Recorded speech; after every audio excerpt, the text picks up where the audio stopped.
इस कार्यक्रम के प्रायोजक हैं कृषि एवं किसान कल्याण मंत्रालय, भारत सरकार। हर जोखिम से निकल कर फसल आए, सुरक्षित हो जाए। फसल बीमा से हर किसान अब आत्मनिर्भर हो जाए। संकट के समय प्रधानमंत्री फसल बीमा योजना किसानों के लिए वरदान है। अब सूखा पड़े या बाढ़ आ जाए कोई डर नहीं, अब ओले पड़े या कीट पतंगे फसल खा जाए कोई फिक्र नहीं, क्योंकि हमने लिया है प्रधानमंत्री फसल बीमा। बुआई से फसल कटाई तक हर जोखिम का दावा, न्यूनतम प्रीमियम पर अधिकतम भुगतान का वादा। योजना से हर साल जुड़ रहे हैं 5 करोड़ से ज्यादा किसान। अब आपकी है बारी। नजदीकी कृषि कार्यालय, सहकारी समिति, बैंक शाखा, अधिकृत बीमा कंपनी या जन सेवा केंद्र में स्वेच्छा से करा सकते हैं पंजीकरण। फसल बीमा पोर्टल या फसल बीमा ऐप द्वारा भी कराया जा सकता है पंजीकरण। प्रधानमंत्री फसल बीमा योजना, आपकी फसलों का संपूर्ण सुरक्षा कवच। कृषि एवं किसान कल्याण मंत्रालय, भारत सरकार। कार्यक्रम किसानवाणी सुनने वाले सारे भाण भाइयों ने धर्मे भाई की राम राम। भाइयों, मौसम ज़रूर बदल रहा है और सुबह शाम की ठंडक के बाद इब भाई दिन में भी थोड़ी ठंडक सी होने लग गई है। और भाई देखो, बदलाव तो जीवन का एक नियम है और इस नियम को हमने भी ज़रूर अपनाना चाहिए, क्योंकि जिस प्रकार से फसल चक्र में हम बदलाव लाते हैं, ऐसे ही अपने जीवन के अंदर भी हम बदलाव लाते हैं। तो साथियों, बदलाव ज़रूरी है और समय एक सा नहीं रहता, ज़रूर बदलाव होता है। जरा पहले हड़ते हम वो करा करते कृषि, लेकिन आज जिस तरह परंपरागत को छोड़कर हम एक नई दिशा की तरफ जो हम खेती कर रहे हैं, हम ट्रैक्टर से या फिर नए नए कृषि यंत्रों के माध्यम से, तो ज़रूरी है साथियों कि इस समय के अनुसार हमने बदलाव ज़रूर लाना चाहिए। और साथियों, आज कार्यक्रम किसानवाणी में भी हम हर बार की तरह इस बार भी बहुत कुछ लेकर आए हैं। और आज जो हमारी जो चर्चा रहेगी, इसमें साथियों हम जैव ईंधन के लिए उपयोगी फसल के बारे में बात करेंगे, तिलहनी अलसी की काश्त के बारे में बात करेंगे और साथ के साथ जो महत्वपूर्ण जानकारी भी देंगे मोटे अनाज की। लेकिन साथियों, शुरुआत हम एक नए प्रश्न से करते हैं और आज का जो कृषि प्रश्न है साथियों, चौधरी चरण सिंह कृषि विश्वविद्यालय कहाँ पर स्थित है? प्रश्न एक बार फिर से, चौधरी चरण सिंह कृषि विश्वविद्यालय कहाँ पर स्थित है? और साथियों, इसका जो उत्तर आप हमारे को 6:50 से पहले ज़रूर SMS के माध्यम से दीजिए। और SMS भाई किस पावेगा? फ़ोन नंबर आपको ज़रूर बता देते हैं, 94 660 21 336, यानी कि 9466021336। तो भाई इस पर केवल SMS के माध्यम से ही हम आपके जो प्रश्न का जो उत्तर आप देते हो हमारे प्रश्न का, उसको स्वीकार करते हैं। तो साथियों, SMS के माध्यम से आप हमारे को 6:50 से पहले इसका ज़रूर उत्तर दीजिए 94 660 21 336 पर कि चौधरी चरण सिंह कृषि विश्वविद्यालय कहाँ पर स्थित है। और वो बहुत आसान प्रश्न है और एक उम्मीद करते हैं साथियों बहुत ज़्यादा इसमें भाग लेकर लेवगे, ताकि हम सभी के नाम भी इसमें बात सकें। तो अब बात ज़रूर कर लेते हैं साथियों। देखिए, तरह हम हर बार आपको एक नई से नई चीज़ भी बातचीत कराते हैं और विशेषज्ञ है उनसे भी बातचीत ज़रूर कराते हैं। और अब की बार जो हमने बातचीत करी है धान की कटाई पर, कृषि विज्ञान केंद्र कुरुक्षेत्र में भाई सस्य विज्ञान में जिला विस्तारक विशेषज्ञ डॉक्टर सरिता से बातचीत करी है। और भाई जो बातचीत महत्वपूर्ण से, तो सुनते हैं भाई क्या कह रहे हैं और बहुत ही अमल करने की ये बात से।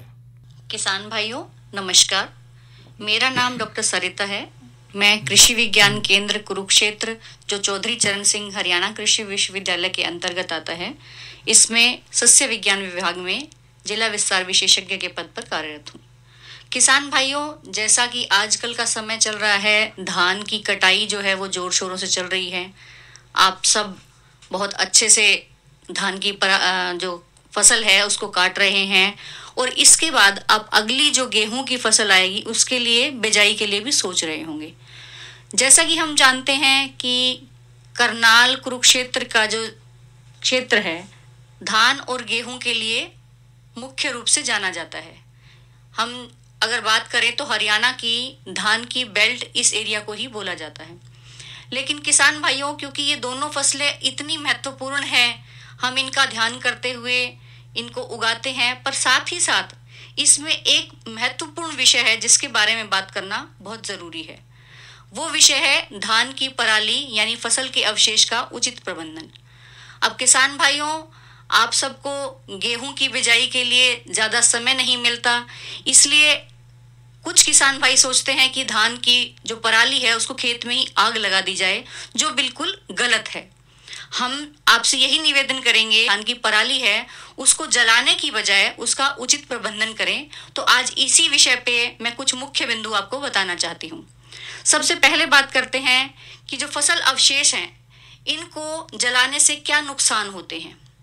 किसान भाइयों, जैसे फसल को जब आग लगती है अवशेष को, तो जहां भी आग लगती है वो हर चीज को जला के राख कर देती है। जब आग लगती है तो इनसे हानिकारक गैसें निकलती हैं जो पशुओं और मनुष्यों सबके स्वास्थ्य के लिए बहुत बड़ा खतरा है। धान के फसल अवशेष जलाने से धुएं में 70% कार्बन डाइऑक्साइड, 7% कार्बन मोनोऑक्साइड आदि हानिकारक गैसें पैदा होती हैं। ये सारी गैसें जब पर्यावरण में जाती हैं तो पर्यावरण को दूषित करती हैं और इसके कारण छोटे बच्चों, बुजुर्गों, बीमार लोगों, खास तौर से जिनको दमा या अस्थमा की शिकायत है, जिनके फेफड़े कमज़ोर हैं, उन सब के लिए ये गैसें बहुत ज़्यादा नुकसान करती हैं। इसके बाद हम अगली बात करते हैं मिट्टी से संबंधित। मिट्टी जो है, जब धान की पराली को आग लगाई जाती है तो हमारी मिट्टी को भी नुकसान होता है। अब वो किस तरह से होता है? जो हमारे धान के अवशेष हैं, इनके अवशेषों के अंदर कुछ पोषक तत्व पाए जाते हैं जो अनाज की बजाय पराली में भी रह जाते हैं, जैसे 25% नाइट्रोजन, फास्फोरस, 50% सल्फर और 75% के करीब अन्य खनिज लवण, ये सारे फसल के अवशेष में रह जाते हैं। एक 10 क्विंटल धान का, तो उससे 400 किलोग्राम जैविक carbon, 5.5 kilogram nitrogen, 2.3 kilogram phosphorus तथा 25 किलोग्राम पोटेशियम का नुकसान होता है। तो यानी हम बिना बात के इस नुकसान को करते हैं।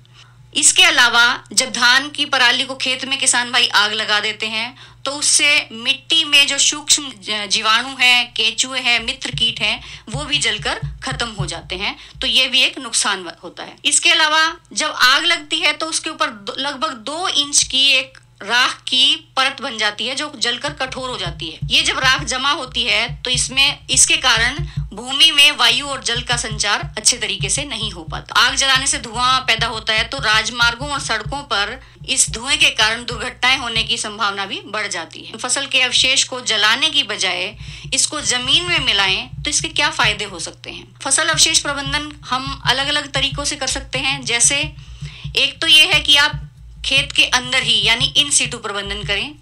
दूसरा, आप एक्स सीटू प्रबंधन कर सकते हैं। तो इन सीटू प्रबंधन का जो मतलब होता है उसमें हम इन अवशेषों को जमीन में ही मिला देते हैं। अब यदि हम इन फसल अवशेषों को जमीन में मिलाते हैं तो इसके कारण हम मिट्टी की उर्वरक क्षमता को बढ़ाते हैं, मिट्टी की उपजाऊ शक्ति बढ़ाते हैं। उसका कारण ये होता है कि जो धान के अवशेषों में पोषक तत्व मौजूद थे वो सारे के सारे जब हम इन अवशेषों को मिट्टी में मिलाएंगे तो ये वापस मिट्टी में ही चले जाते हैं। इसके साथ ही साथ मिट्टी के भौतिक गुण जैसे संरचना, जल एवं पोषक तत्वों की धारण क्षमता, ये भी फसल अवशेष मिट्टी में मिलाने से बढ़ती है। मिट्टी का पीएच मान ठीक रहता है और पौधों को आवश्यक पोषक तत्वों की उपलब्धि ज्यादा हो जाती है। साथ ही साथ मिट्टी और वातावरण का प्रदूषण भी नहीं होता है। फसल अवशेष जलाने से आग लगती है, तापमान बढ़ता है, गैसों का उत्सर्जन होता है, तो वायुमंडल का तापमान बढ़ता है जो ग्लोबल वार्मिंग के एस्पेक्ट से भी बहुत ज्यादा खतरनाक है। अब हम बात करते हैं कि इस समस्या का समाधान हम कैसे करें, यानी फसल अवशेष प्रबंधन किस तरह से करें। प्रबंधन करने के लिए जैसे मैंने आपको अभी पहले बताया कि आप मिट्टी में यानी खेत में इन अवशेषों को मिला सकते हैं, तो उसके लिए कुछ मशीनें इस्तेमाल की जाती हैं, जैसे सुपर स्ट्रा मैनेजमेंट सिस्टम, जिसे सुपर SMS भी बोलते हैं, straw chopper, shredder, straw ripper, mulcher या रिवर्सिबल मोल्ड बोर्ड फ्लो और रोटावेटर का प्रयोग करके आप इन अवशेषों को मिट्टी में मिला सकते हैं। इसके साथ ही साथ किसान भाई ये भी सोच सकते हैं कि यदि उन्हें गेहूं की बिजाई साथ की साथ करनी है तो इसके लिए zero till drill, happy seeder या सुपर सीडर का प्रयोग करके इन अवशेषों को मिट्टी में भी मिला सकते हैं और साथ ही साथ आपकी गेहूं की बिजाई भी हो जाएगी। इसके अलावा जो धान के अवशेष हैं ये कई जगह पे प्रयोग भी किए जाते हैं। जैसे जब हम इनको चॉपर या कटर से काट के खेत में मिलाते हैं, ये मिट्टी को पोषक तत्व प्रदान करेंगे। इसके लिए किसान भाई या तो प्रति एकड़ के हिसाब से 20 से 25 किलोग्राम नत्रजन या डीकम्पोजर छिड़क के हैरो या कल्टीवेटर से जुताई कर सकते हैं। धान की फसल अवशेषों का प्रयोग मशरूम के लिए कंपोस्ट बनाने के लिए भी इस्तेमाल किया जा सकता है, जिससे खुम्ब उत्पादन में बहुत अच्छी मदद मिलती है। इसके साथ ही साथ बेलर जो मशीन होती है उसके द्वारा किसान भाई धान की पराली की गांठें बनाकर अपने खेत से बाहर निकाल के भी इसको फसल अवशेष प्रबंधन कर सकते हैं। जो ये पराली से बेलर से मशीन से गांठें बनाई जाती हैं, इनका प्रयोग गत्ता बनाने के लिए भी किया जाता है। तो ये गत्ता उद्योग के लिए भी बहुत महत्वपूर्ण साबित होती हैं। किसान भाइयों, आपसे निवेदन करना चाहूंगी कि कोशिश करें कि जितने मैंने ये फायदे और नुकसान बताए, इन बातों को ध्यान में रखते हुए आप अपनी धान की पराली है उसको जलाएं ना और उनका उचित प्रबंधन करें। चाहे आप इसको खेत में मिलाएं, चाहे आप इनको गांठें बना के खेत से बाहर निकालें, पर हमारा उद्देश्य यही रहेगा कि जिस तरह से भी हो सके यथासंभव तरीके से आप अपनी धान की पराली का प्रबंधन करें। धन्यवाद। तो साथियों, ये तो बातचीत हमने करी डॉक्टर सरिता से, और वास्तव में देखियो साथियों, जीवन में हमने कुछ ना कुछ ज़रूर बदलाव लाना चाहिए। पहले जो जला दिया करते, आजकल तो भाई सरकार भी बहुत इसमें फ़ायदा दे रही है। तो कोशिश ये करें कि भाई जो धान की जो पराली है उसको सही प्रबंध करें। और इस महत्वपूर्ण जानकारी के बाद साथियों, हम एक महत्वपूर्ण जानकारी ज़रूर दे देते हैं। और ये जो साथी हम जो अलसी की बात करेंगे, क्योंकि आज जो हम जो बातचीत ज़रूर कर रहे हैं इसमें साथियों अलसी की है नई फसल, नई उमंग में तिलहनी फसल अलसी की काश्त के बारे में बात करेंगे। और इसके अंदर साथियों अलसी की जो खेती है हरियाणा के बहुत से सीमित क्षेत्रों में होती है और भारत की औसत पैदावार प्रति हेक्टेयर भाई इसमें 1.25 क्विंटल है, और जबकि हरियाणा की पैदावार प्रति हेक्टेयर 2 क्विंटल है। और इस फसल को उगाने के लिए भाई दोमट मिट्टी की सिंचाई जरूरी चाहिए और नई बहु उपज किस्मों को अपना कर भाई जुताई और बिजाई के उन्नत तरीके तक भाई अलसी के उत्पादन में सतर को भाई इसमें बढ़ा सकते हैं। तो भाई जो प्रगतिशील किसान बहन भाई है भाई अलसी उगा रही है, तो इसमें उनके लिए महत्वपूर्ण यह भाई बातचीत है। और उन्नत किस्म की जब हम बात करते हैं, ये भाई भूरे रंग की सुडोल दाने वाली किस्म से, और इसकी औसत पैदावार 5 क्विंटल प्रति एकड़ है, जो 160 दिन में पक कर इसमें तैयार हो जाती है। और इसके बीजों में भाई 46% जो तेल होता है, और ये किस्म रतुआ और सूखा रोगों के प्रतिरोधक है। और इसी तरह जब हम मिट्टी की बात करें तो भाई दोमट मिट्टी, इस तरह चिकनी दोमट मिट्टी जिसमें जल का निकास अच्छा हो अपेक्षा करते अच्छी मानी जाती है। और फसल चक्कर की जब हम इसमें बात करें तो धान की कटाई के बाद भाई इसमें अलसी का फसल चक्र अच्छा होता है। और बीज मात्रा की जब हम बात करें तो 20 किलोग्राम प्रति एकड़, और खड़े धान में बिजाई के लिए भाई 25 किलोग्राम बीज प्रति एकड़ इसमें ठीक रहता है। और बिजाई के टाइम की जब हम बात करें तो भाई अक्टूबर का जो पहला हफ्ता है इसमें पखवाड़े में, और कतारों से कतारों की जो दूरी की बात करें तो 23 सेंटीमीटर, और पौधे से पौधे की जो दूरी है भाई 7 से 10 सेंटीमीटर रखनी चाहिए। और खाद और उर्वरक की जो बात करें तो 22 किलोग्राम नाइट्रोजन यानी कि 48 किलोग्राम यूरिया 46% प्रति एकड़ की दर तय बिजाई के टाइम पे इसमें हमने देनी चाहिए। और सिंचाई की जब अब बात करें तो भाई 3 से 4 सिंचाई दे, जिनमें तय एक फुलाने पर अवश्य दे। और निराई गुड़ाई की जब बात करें तो भाई भूमि में जो नमी संरक्षण व खरपतवारों के नियंत्रण के लिए भाई 2 निराई गुड़ाई बिजाई के तीसरे और 5वें 6ठे सप्ताह बाद इसमें करनी चाहिए। और भाई इसमें जब बीमारी की बात करें तो भाई रतुआ लग जाए तो गुलाबी रंग के धब्बे और फलियों पर नजर आते हैं, इसका जो लक्षण है। और 600 ग्राम जिनेब का छिड़काव प्रति एकड़ तक करें। और अल्टेरिनिया ब्लाइड की जब बात करें यानी कि जो काले चमकीले धब्बे पत्तों पर जब हमने दिखाई दे हुआ तो भाई ये 600 ग्राम जिनेब का छिड़काव प्रति एकड़ इसमें करें। और साथियों अब जो बात ज़रूर कर लेते हैं भाई मौसम की भी बात कर लेते हैं। और भाई जो मौसम है ज़रूर ठंडक ज़रूर पहुंच रही है, नमी की मात्रा ज़रूर हो रही है मौसम में। लेकिन साथियों देखो मौसम जानना भी ज़रूरी है, क्योंकि हमारे जो दिनचर्या के जो कार्य है साथियों वो मौसम से ही इसमें निर्भर रहते हैं। और भाई इसमें देखो जो मौसम जो बात करें तो भाई मौसम ज़रूर बदल रहा है। और कुरुक्षेत्र के जो आसपास की जब हम बात करें तो साथियों इसमें मौसम जो है वो भाई अधिकतम इसमें 35 और जो न्यूनतम की जो बात करें तो साथियों इसमें जो 10 दिन का जो हम तकरीबन हम आपको सारा मौसम ज़रूर बता देते हैं। और इसमें भाई अधिकतम तो 30 और न्यूनतम 17। और इसी तरह भाई जो काल की बात करें तो आने वाले जो 24 घंटे की भाई अधिकतम 31 और न्यूनतम 17 डिग्री सेल्सियस रहने की संभावना है। और जड़े तक भाई आगे 10-15 दिन तक तो बात देखा था भाई ठंड सी रहेगी और वातावरण में नमी रहेगी और भाई राम जी भी थंबा से रख रहा से।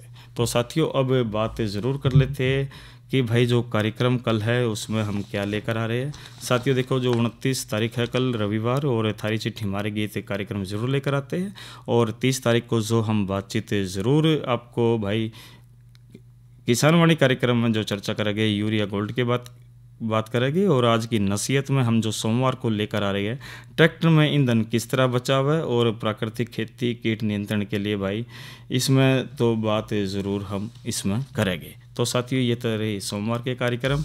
और एक भाई मौसम भी हो गया, कल के कार्यक्रम भी हो गए और भाई एक जो चर्चा जैव ईंधन के लिए इसमें तिलहनी फसल की भी होगी और जैव ईंधन के लिए जो उपयोगी फसल है उसकी भी बातें ज़रूर करेंगे। लेकिन साथियों कार्यक्रम का जो समय हो रहा है ये भाई एक रागनी का, और रागनी के तुरंत बाद भाई जो आज का कृषि पर्सन है चौधरी चरण सिंह कृषि विश्वविद्यालय खापर स्थित है जो 94-660-21-336 वो भाई SMS के माध्यम से भाई बताना है। तो उसके बाद बात करेंगे कि भाई किन बहनों और भाइयों ने इसका सही उत्तर दिया। तो सुनते हैं भाई ये रागनी। उसकी करनी उसके आगे जिक्र करा न करते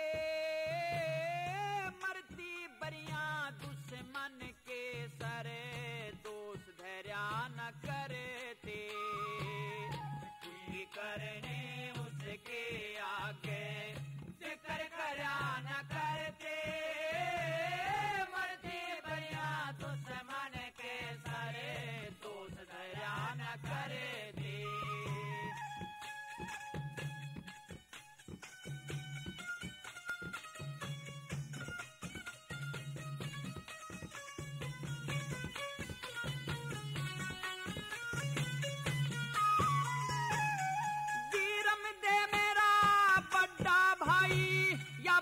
कहन की कोना एक म्यान में दो बरछी दिके कह रहन की कोना दरबारा में शोर माच जाया चोट सहन की कोना जम्मल भी मेरे भाई का बेटा खोट कहन की कोना जम्मल भी मेरे भाई का बेटा खोट कहन की बोला न्यू आवेदन न्यू है चाला जा न्यू आवेदन न्यू है चाला जा गैल मरा न करते मरती बरिया दुश्मन के सरे दोष धैर्या न करते उसकी करनी उसके आगे जिक्र करा न करते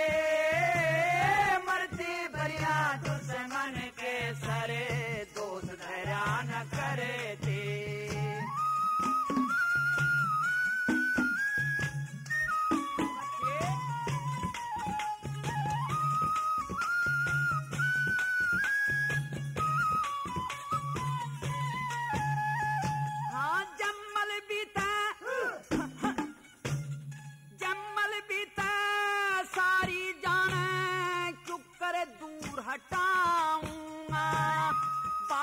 पण नादान अवस्था क्यों करे घर से ताऊंगा 10 मानस काठे हो जावे क्यों कर जीव हलाऊंगा बेशर्मी ते दरबारा में क्यों करे आंख मिलाऊंगा बेशर्मी ते दरबारा में क्यों करे आंख मिलाऊंगा बब्बर शेर भी भूखा मर जा, बब्बर शेर भी भूखा मर जा, पर डाब चर्या न करते मरती बरिया दुश्मन के सरे, दोष दया न करते उसकी करने उसके आगे, जिक्र करा न करते मरती बरिया दुश्मन के सरे, दोष दया न करते।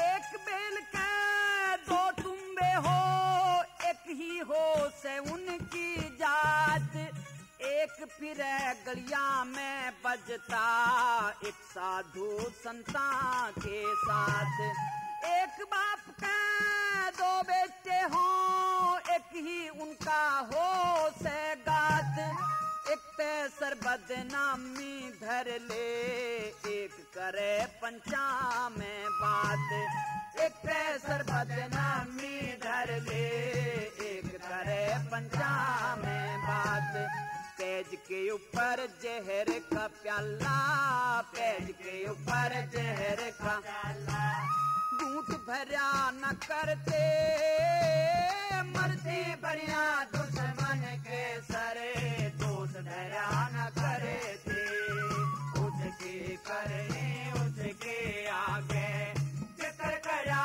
न करते मरती बढ़िया दुश्मन के सरे, दोष धरा न करते।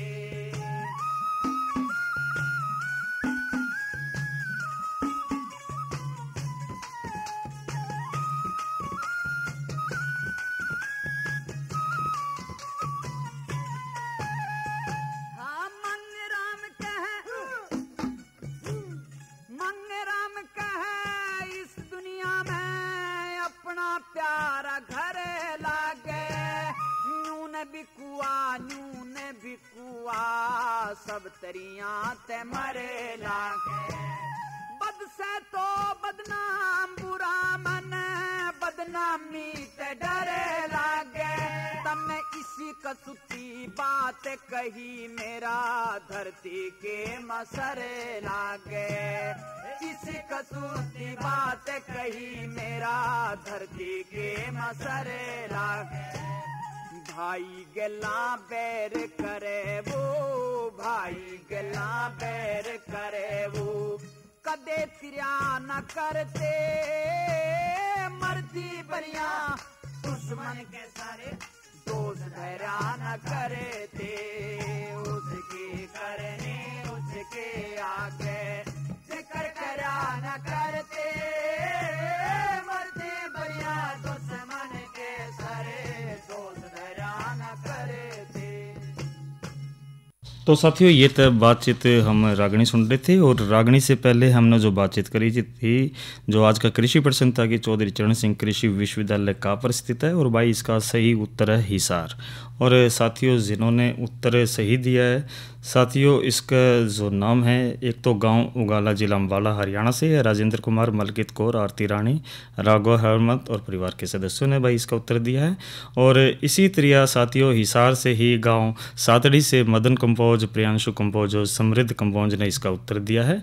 और साथियों इसी तरह जो एक और उत्तर ये जो आया है, इसका साथियों जो नाम है रमेश गुर्जर, ये भाई गांव बटेड़ी कुरुक्षेत्र से इन्होंने सही उत्तर दिया है। और एक भाई इसमें नंगल इंद्रजीत से भाई इन्होंने सही उत्तर इसका दिया है। और वास्तव में साथियों ये जो आप सभी ने उत्तर दिया, वास्तव में कार्यक्रम को आप ज़रूर सुनते हो और आपको बहुत बहुत बधाई।